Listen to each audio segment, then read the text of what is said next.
Vamos a hablar un poquito ya de la pelea como tal, mi querido Bernardo. Vamos a tener dos escenarios. La pelea es un desastre. La pelea es, porque aparte esta pelea creo yo que está condicionada por Canelo Skull. Al final, hace mucho tiempo que no pelea Crawford y no sabemos cuál es el estado de verdad de Crawford. Pero sí vimos a Canelo y yo siempre digo, ok, Canelo es el favorito, pero si el Canelo que peleó contra Skull se presenta aquí, esto va a ser un desastre, porque no va a tener la estamina para estar detrás de Crawford. Si la pelea es un desastre y hay 70,000 personas en el estadio abuchando, ¿cuál es el efecto de esto, Canelo? Bernardo. Bueno, va a ser terrible, ¿no? Desde todo punto de vista va a ser terrible, porque al final del día estamos a una semana y días y todavía no tenemos ninguna información coherente, una verificable, de cómo ha sido la venta de entradas. Suenan por las redes, no sé si ustedes tienen informaciones de ese tipo. Yo en lo personal no he sentido nada y yo recuerdo las peleas anteriores de Canelo que siempre había un rum detrás de lo que se vendía, las expectativas, cómo estaba la venta de boletos. Aquí las entradas salieron rápidamente para los revendedores y están allí siendo ofrecidas en las redes sociales, en sus páginas, Ticketmaster y el resto, pero no hay una información que uno diga, hay una expectativa, no hay calor para esta pelea. Yo no le siento ambiente. Y digamos, si le sumamos que las peleas anteriores son prácticamente de boxeadores desconocidos para la gran fanaticada, excepto en Billy, con Lester, pero la pelea esa la tiraron para allá abajo, le están sacando todo el lustre que puede tener, que para mí es la mejor pelea para ver. Entonces, como que es una sensación rara que me transmite esta pelea, y si le sumo ese desgano que les veo a los dos rivales, como que van a hacer algo para ganarse su dinero a la fuerza, digamos que es la más extraña de las peleas, digamos, de este tamaño, de esta dimensión, en la parte previa. Es totalmente atípica. Yo no he visto algo así. Digamos que sigo la carrera de Canelo desde prácticamente el 2010, pelea a pelea, y yo nunca vi algo parecido, ¿no? Me llama poderosamente la atención. Carlito. Bernardo, desde el punto de vista bolsístico, Canelo es un hombre que está adaptado a las 168 libras, siempre ha peleado ahí. Tú los has abordado mucho de tus videos, no solo 168, llegó a ser casi un crucero en algún momento determinado porque tuvo la intención de subirla.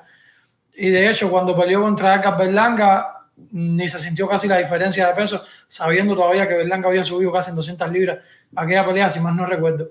Pero tú lo decías anteriormente, Crawford es un hombre que empezó a boxear en las 135 libras, su cuerpo fue creciendo, su última pelea fue contra Madrimov.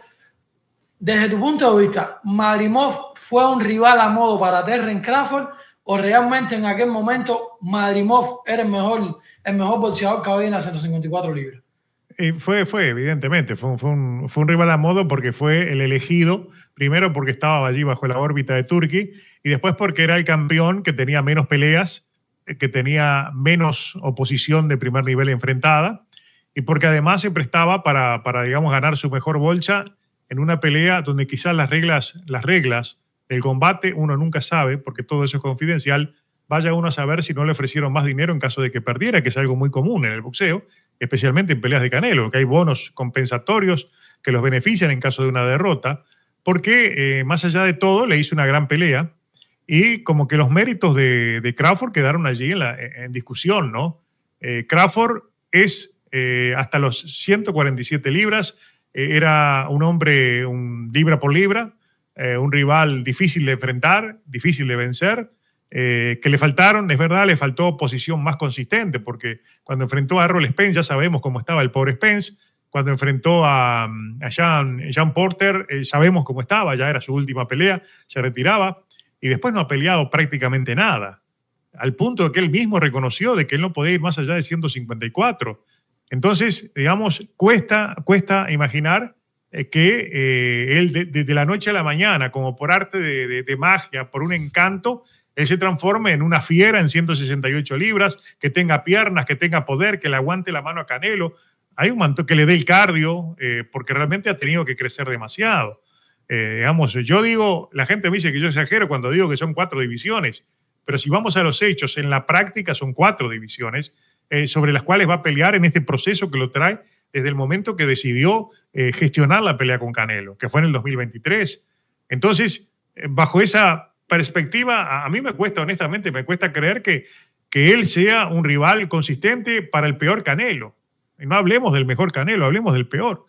Pero, claro, estamos especulando en lo previo, ¿no? Con el diario del viernes se pueden decir muchas cosas que después pueden ser todo lo contrario, ¿no? Pero bueno, es la verdad. Hablando con el diario del viernes y pensando en el lunes, vamos a sumar, ya te puse el escenario de Doomsday, el escenario horrible de que la pelea fue abuchada. Te pongo otro escenario, de pronto tenemos una pelea espectacular.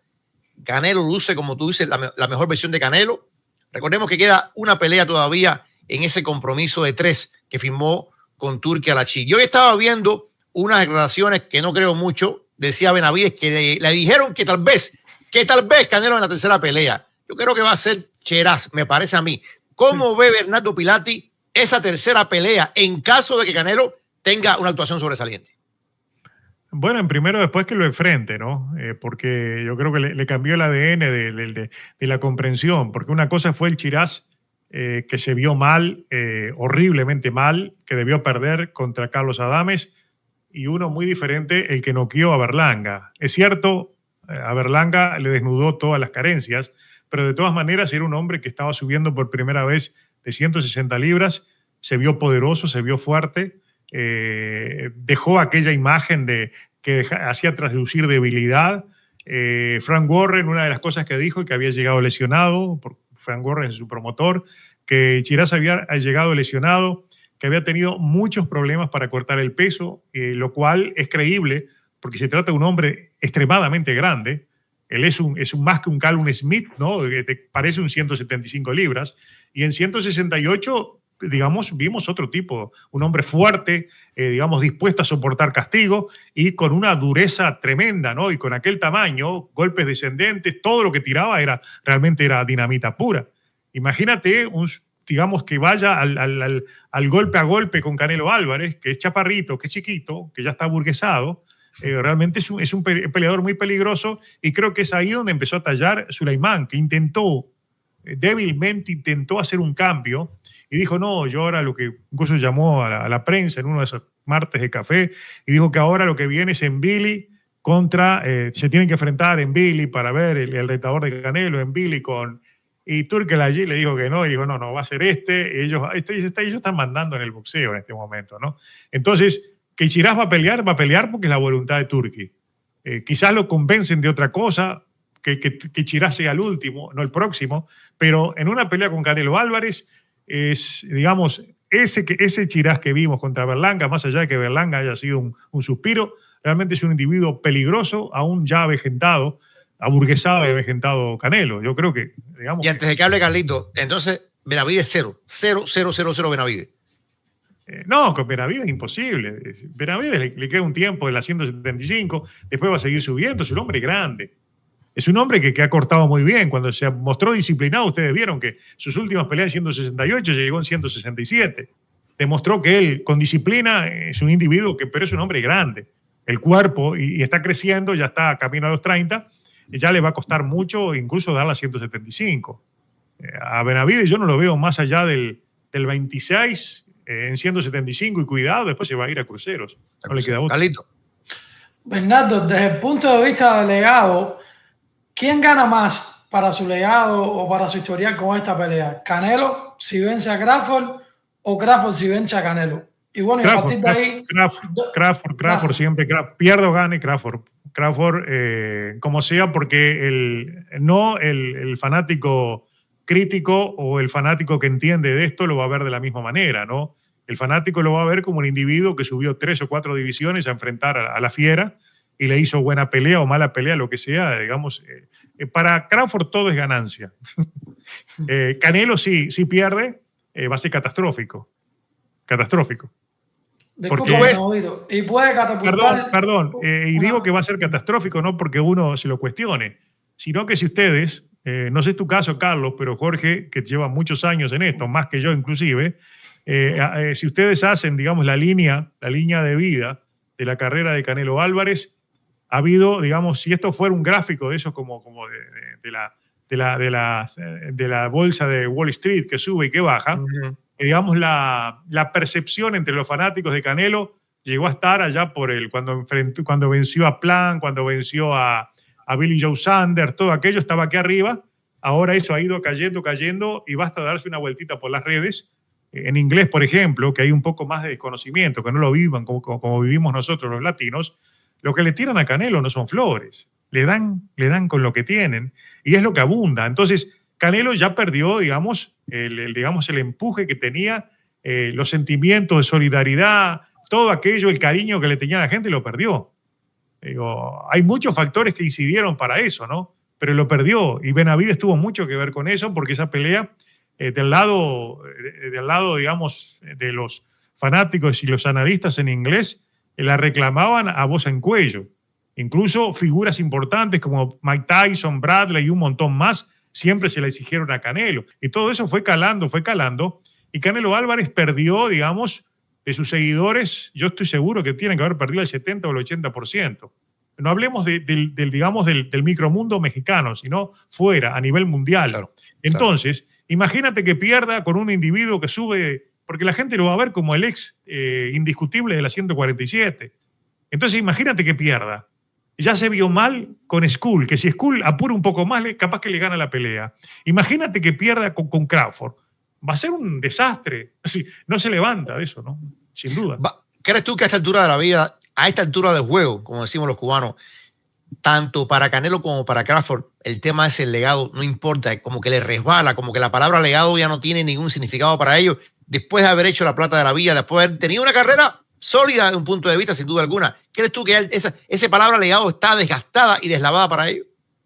Mira, yo no sé si ellos lo ven de esa manera, pero sus asesores, especialmente en el caso de Canelo, deberían decirle que el legado sí importa. Y a Canelo Álvarez le va a importar hasta el último día de su vida, porque Canelo Álvarez, independiente del boxeo, le quedan 2 o 3 peleas para retirarse, es una figura pública, una figura influyente que necesita esa influencia, porque de esa influencia van a vivir también sus negocios. Toda la vida sus negocios van a ser exitosos en función de la marca Canelo. Y digamos, la primera premisa de la marca Canelo es el boxeo, va a estar asociado de por vida. Entonces, terminar mal en aquello que le da sustento a su marca va a repercutir también en sus negocios, en la calle, en la competencia. Porque la gente lo ve desde una mirada más pequeña, no tan amplia. Entonces, lo que va a quedar en la memoria va a ser un individuo que evitó pelear con Benavidez y eligió a uno para ganarlo y el que lo eligió le ganó. Entonces todo eso va a abonar el peso, la alforja mala de su propia imagen, porque los que estamos hoy se lo vamos a contar a nuestros hijos, a nuestros nietos, y eso va a seguir corriendo con el tiempo, ¿no? Este tipo, no, este fue tal y tal cosa. Y aunque parezca mentira, son como granos de arena que se van sumando a la imagen pública. Y la imagen pública hoy en día, en un mundo que es puro marketing, donde las marcas sí importan, donde todo se procesa en redes y en multitudes que siguen hacia un lado, hacia el otro, que lo empujan como un mar de ovejas, todo eso va a incidir. O sea, una victoria o una derrota va a pesar mucho en el futuro de Canelo como marca, ¿verdad?